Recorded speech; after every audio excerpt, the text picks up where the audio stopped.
Thrivers, authentically me, Regina B is back with another video. How are you? I hope you've been well. I hope you've been in good health.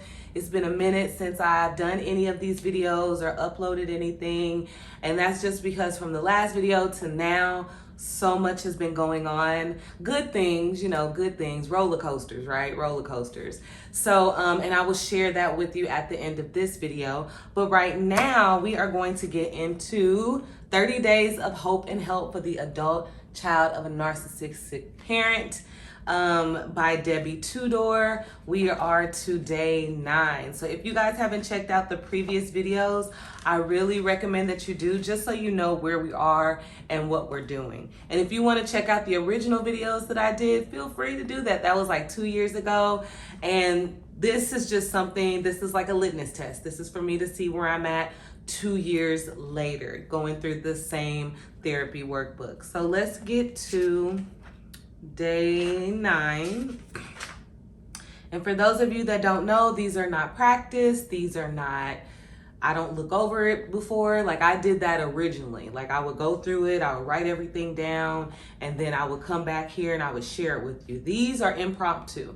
I'm doing it with you right in the moment, right in the here, right in the now. So let's get to day 9. It says, addicted to trying to change the situation. I didn't cause it. I can't control it. I can't cure it. Al-Anon saying. I think that's Alcohol Anonymous saying. One of the greatest causes of suffering my clients go through when dealing with a narcissistic parent is a doggedly hanging on to the childhood belief that there's a way to fix the parent. If only the scapegoat were good enough to find it.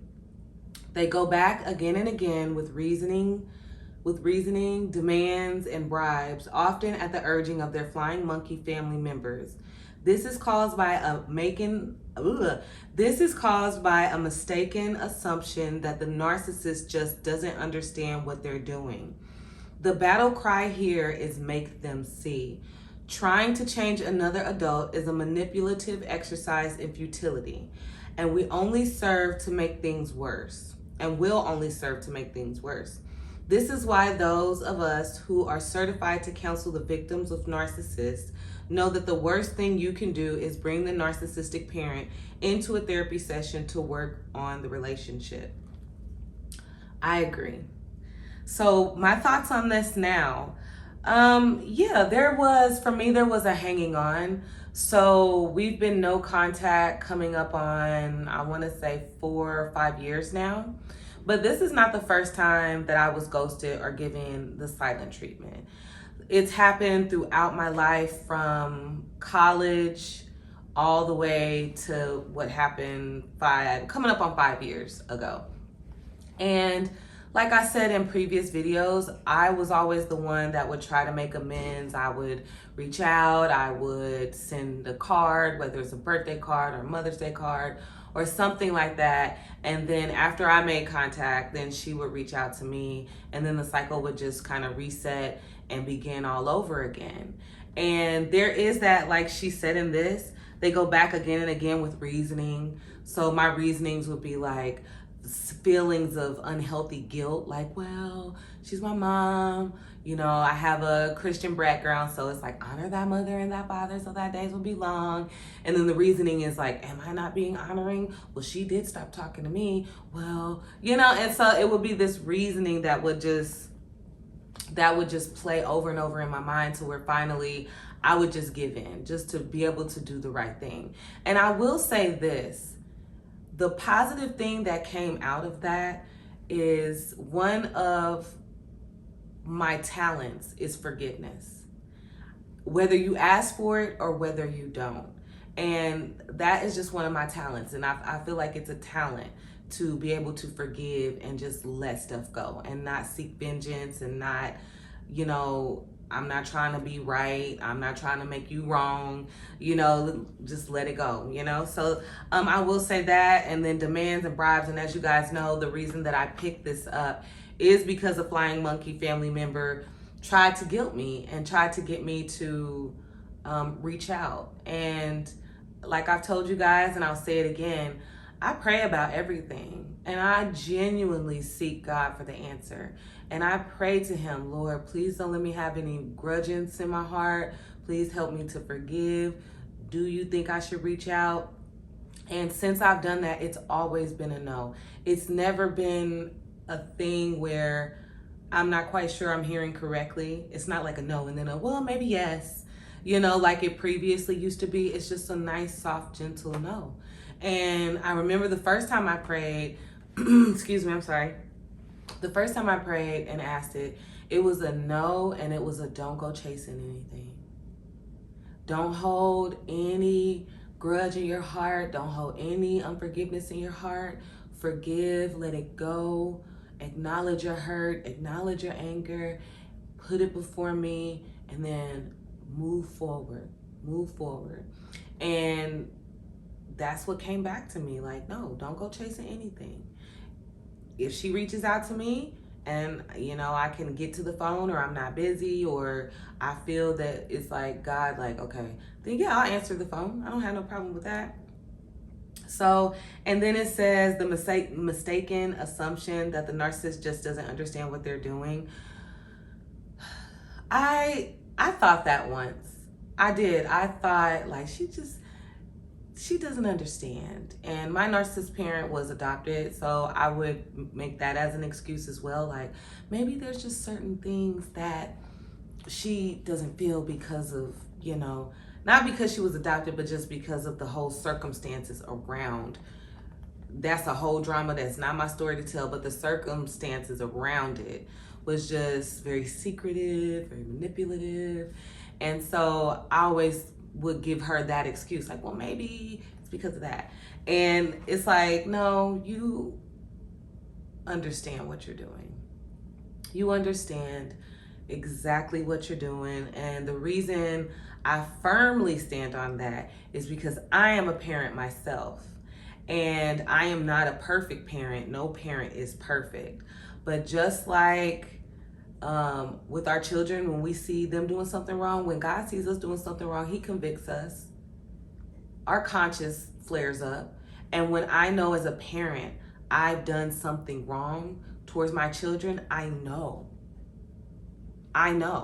And I go and I make amends with them. Hey, I said that too harshly. Hey, your sister came to me crying with these big old tears and I misunderstood it, and I overreacted with you because I thought you were hitting again. And now I realize she was just putting on some extra sauce. And I'm really sorry I reacted that way towards you. Being humble enough to know children deserve respect. And I think in my generation and in my family culture, children are not viewed as something that deserve respect from an adult. And I don't agree with that. I feel like children deserve respect. And when you respect someone and you mistreat them, it's your job to acknowledge that and to apologize and do your best to correct it. And for those of us that have suffered through any type of childhood trauma or abuse or anything like that, we have to work hard to tear that script up, because we don't know that it's there until it comes up. And what I've learned for myself is it's okay if a narcissistic trait comes up. That gives us an opportunity to face it so that we can dismantle it, so that going forward, we won't do that again. Because we are a sum of our experiences. And so whether you're a parent or in a relationship, you may exhibit some of the abuses that were done to you. It's not for you to get upset. It's not for you to get mad at yourself. It's not for you to get down on yourself. It's so that you will know, hey, this is something that you do. This is in you, and it's not okay. That's why now that I've just grown in this journey in my relationship with God, conviction is not a bad thing. Growing up in the church that I did, it's like, God will convict you. And it's like, it's in a bad way. Like, he gonna tell you, he gonna convict you. Now that I've developed my own relationship with him and knowing of him, yes, he will convict, but it's always in a loving way. And it's always in a way, for me, of a father through his spirit speaking to his daughter and saying, hey, that's not how you act as my child. That's what inspired Child of God. Jesus inspired rebel, child of God, kingdom kid is what these tattoos were inspired by. And so it's just like, it's never, I don't ever feel that wrath gaze like I used to when I was younger and in my early 20s and before I started on this journey. Now it's more of like a, that's not how you act as my daughter. It's okay. Just work on it, correct it, acknowledge it when it comes up. So let me move on from that. And then it says, trying to change another adult is a manipulative exercise in futility and will only serve to make things worse. Yes. I'm here to tell you, you cannot change a person. You cannot change a person. You cannot make a person do anything, be anything. The only thing you can control is yourself. That's it. And through doing this journey and just through my different devotionals that I do and stuff and running, I learned that. Like one day during the school year before my son graduated, I was just so upset with some things that he was doing. And I remember, I was upset with the things he was doing. And then I was, running ahead, thinking into the future. And so I'm running and I'm just kind of, I call it think praying. Because, I'm just thinking, I'm like, I can't believe it. And it was just like, this thought came to me of like, you cannot control anyone but yourself. The only thing you can control is this run right here. You can control the guided run you choose to do, because I was on my treadmill. You can choose the pace you want to go, the speed. You can choose if you want to do an incline. You can choose what music you want to listen to. You can choose how long you want to go, if you want to go the entire time, if you want to stop and walk. You can control everything about this moment. Outside of this, you can't control anything. Anything. And I remember that just shifted for me. It's like this spark that maybe had went out was reignited in my mind, and it was like, yeah, I can control me. And then I remember that run, and it was a great run, and it stuck with me, and it solidified this and other things that I had been doing. But it's like, yeah, you can't change anybody. You can't. People are gonna do what they do. People are gonna people. Just like I'm gonna people. I'm gonna do my thing, and I might listen to your opinion, but that doesn't mean I'm gonna change. And that's the same thing with others. So respect. And it's up to us to decide, like we did in the previous days, if a person doesn't change and their behavior makes you feel unsafe, then it's your choice to choose whether you will put yourself in that unsafe situation or whether you will decide to protect yourself from that unsafe situation. But yeah, Debbie, yeah. And as far as like counseling, I remember my sister years and years ago had sent a text and was like, we should all go to counseling. And I remember my mom was like, well, I'm not going to anybody's counselor, anybody's therapist that they've already seen. It's got to be somebody just different. And I remember I was like, just from that response, I was like, I don't want to. I didn't even know this part, back then when she says, this is why those of us who are certified to counsel the victims of narcissists know that the worst thing you can do is bring a narcissist parent into therapy. But even back then with her response, I was like, no, I'm cool.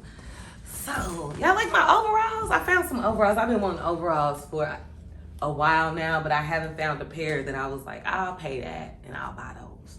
So anyway, affirmation for today: I surrender my belief that I can change another human being.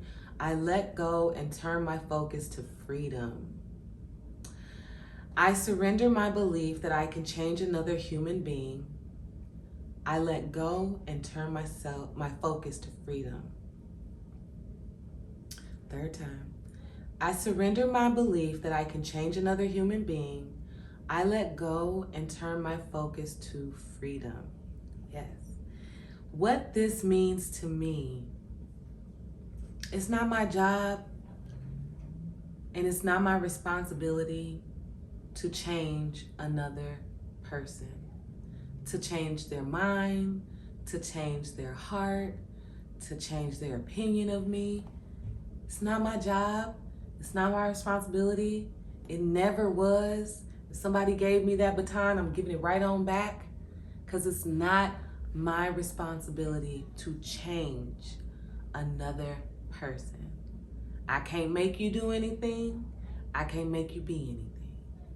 And now I am free to let go of that false responsibility and focus on me. Focus on finding my passions. Focus on finding my purpose.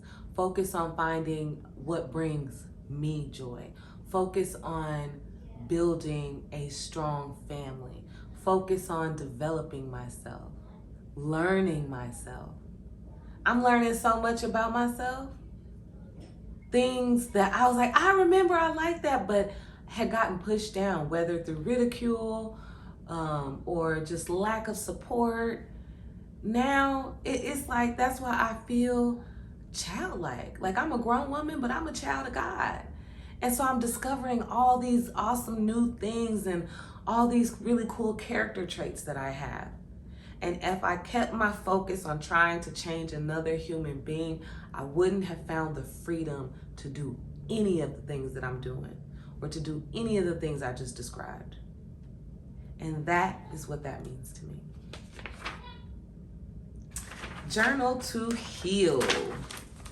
Okay, so it says, journal to heal, the let go letter. In this letter to the narcissistic parent, 1, acknowledge the grief of never having had a healthy mother or father. Tell them the pain it caused you and why. Set them free to go on with their lives, and tell them you let go of trying to change them into what you needed. 2, my narcissistic parent.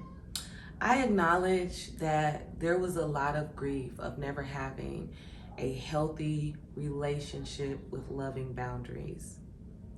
The pain it caused me was feeling rejected, was having a lack of confidence in myself, was second guessing myself, and it caused me to just doubt my abilities and what I was able to do, and to even doubt other people's love and care for me, to where I isolated myself because I didn't believe people really had my best intentions at heart. Set them free to go on with their lives, and tell them you let go of trying to change. You're as free as you want to be. God loves you just as much as he loves me, just as much as he loves everyone. So, like I tell myself, you don't owe me anything, and I don't owe you anything. And if we do believe in Jesus, then all of our debts are paid. So we're not indebted to one another. We can go on and live the lives that God has given us to live for as long as he has given it us to live it, to the best of our ability. And whatever good comes is whatever good comes, and whatever bad comes is whatever bad comes. And that's just life. From me. So that was day 9. I really enjoyed it. I definitely recommend doing like the journal to heal. Whenever she has you write a letter to anyone, it's for you. It's not for you to send it. Because I kind of understand why she reiterates that, like it's not for you to send, because all it'll do is just open up a bunch of chaos that you don't want. Because if you have a narcissistic parent, everything that you write in here is going to be denied. It's going to be denied to a point to where it could cause you to feel insane. To where it's like, you really don't believe this? You really don't remember this? It'll just, and they'll stand on it. I didn't do that. That's not accurate. And no matter what you say, you can tell them the color shirt you had on, the color shirt they had on, what the room looked like, what was playing on the TV. You can say it verbatim. and they'll deny it. So definitely, if you ever do this and you practice the journal to heal and you practice writing a letter to your narcissistic abuser, don't send it. Don't send it. Don't send it. If anything, read it out loud before God, but don't send it. So that is the end of day 9. So what's been going on? Why has it been so long since I uploaded this video? 1, I got my first personal training gig. Yes, I got hired on there. It's a gym, and there is 3 other personal trainers there. So that's really exciting. I have my first consultation with a client tomorrow, and then I have another one on Thursday. So I'm super excited. Today is Monday, July 24th. So I'm excited about that. I've been working on my pop-up yoga event over the weekend. I got to see the space. I got to go because I booked the event space online at this place called peerspace.com, where you can find like little offices and little event venues for photography, for videography, for vlogging, all different types of stuff.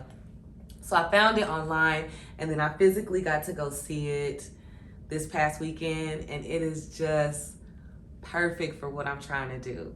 Like, it's just, the space, it has these big windows with all this natural light coming in, more than enough tables, chairs. Like the first one, there were no chairs to sit in. This one is chairs. And as you know, the first one, I did not have any part of planning that. I was just the yoga instructor that was hired. This is all me. This is all planned by me. So there's tables, there's chairs, there's more than enough space, there's a kitchenette. So if I need to heat something up or if I need to keep something cold, there's a refrigerator, there's a sink, a lovely bathroom. There's like 2 rectangular tables that's available. I have 1 vendor. Hopefully I'll be able to get more vendors, but having 1 vendor is cool because how I'm going to use that is to spotlight this particular person. And maybe I'll just continue to keep it at 1 vendor to just spotlight you and, you know, hopefully get this person some sales and get this person a kit. She sells painting kits. So yes, and then on the website, I had 25 tickets available, and now 7 of those are bought. 2 have been purchased through Cash App, and 1 was my neighbor who just, you know, gave me cash. But yes, so far we have 10 people in total signed up for the event. I am so excited. I'm just looking forward to it. I'm not nervous or anything. Even when I went in today for to start my personal training job and to, you know, network and try to get some people to sign up for consultations, to eventually sign up for sessions, I wasn't nervous. I was excited. I was confident, you know, walking in there. I felt confident. I felt like I felt good on the inside, and I felt like I looked good on the outside. The only time that I was nervous about approaching people was when people were actually working out. Because when I first got there, people was like running and people was doing elliptical, they was going in. And so I asked my manager, he's not my manager, he's like my contractor, I guess, because it's basically like I'm commissioned to work there. It's kind of like when I worked at a salon and I paid booth rent. So I'm my own boss, but he's, you know, the manager of the gym part and the personal training. And I just asked myself, so what would be your approach when you approach people? Do you just do it while you see them working out? Do you try to catch them when they're done? Because you could look up and look back and somebody's gone. And he just said, you kind of play it by ear, you know, make small talk, make conversation, you know, keep it friendly, then, you know, find an opportunity. Hey, I'm a personal trainer here. In case you didn't know, if you're interested in signing up for some sessions or having a free consultation, I would love to provide that for you. And I'm great at stuff. I just made a friend at the track the other day because I saw her running and I was doing my run and we didn't speak to each other, and I was just like, dang, Gina, that's a missed opportunity. Why you didn't speak to her? And then I was like, nah, I'm gonna dap it up when I leave, because she was getting after it, and it was like 90 some degrees out, me and her and my kids on the track.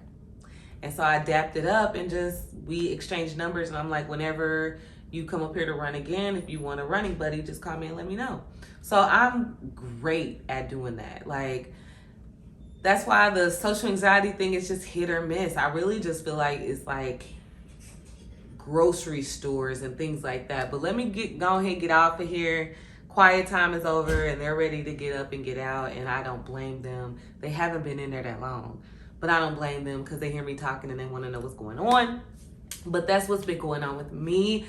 If I do not do another one of these videos before my next event, I cannot wait to share with you how my event goes. I'm so looking forward to it. I'm gonna leave the link to this book in the description if you want to check it out. Thank you so much for rocking with the channel, for spending time with me. You could have spent it doing anything else and you chose to spend it with me, and I am so grateful for that. Thank you. If you're not subscribed, why don't you go ahead and subscribe to the channel, and I'll see you guys next time. And remember, get out there and get after whatever your get after is, if you are able to get after it. I love you. God loves you so much more.